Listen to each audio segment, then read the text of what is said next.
क्या सच्चा प्रेम हमेशा मिलन चाहता है, या कुछ प्रेम ऐसे भी होते हैं जो सिर्फ बिछड़ने के लिए जन्म लेते हैं लेकिन फिर भी अमर हो जाते हैं? राधा और कृष्ण, दो नाम, एक आत्मा। जब भी कृष्ण का नाम लिया जाता है उससे पहले राधा का नाम लिया जाता है, राधे कृष्ण। लेकिन फिर भी कृष्ण ने राधा से विवाह नहीं किया। क्यों? क्या यह प्रेम अधूरा था, या इतना उच्च, इतना शुद्ध कि समाज की परिभाषाओं में समा ही नहीं सकता था?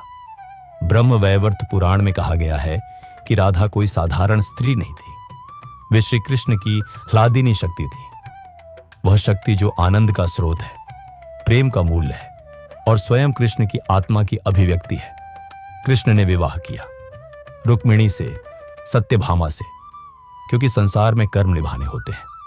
लेकिन राधा उनके हृदय में थी।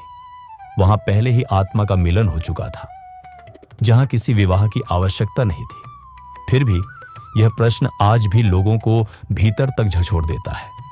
अगर प्रेम इतना शुद्ध था तो विवाह क्यों नहीं हुआ? कई विद्वानों का मानना है कि यदि कृष्ण और राधा का विवाह हो गया होता तो उनका प्रेम बस एक साधारण प्रेम कथा बनकर रह जाता। लेकिन नहीं, उनका प्रेम एक दर्शन बन गया। कृष्ण ने राधा को कभी छोड़ा नहीं और राधा ने कृष्ण से कभी प्रश्न नहीं किया, क्योंकि वो जानती थी सच्चा प्रेम अधिकार नहीं मांगता, समर्पण चाहता है।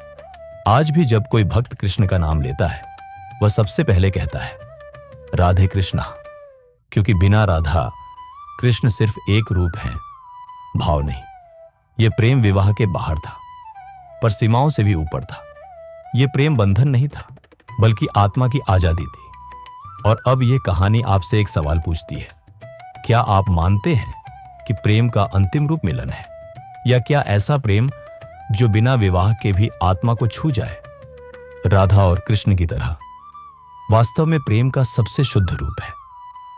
अगर यह कहानी आपके दिल को छू गई हो तो इसे साझा कीजिए, क्योंकि हो सकता है कहीं किसी और का दिल भी इससे सुनने को तरस रहा हो।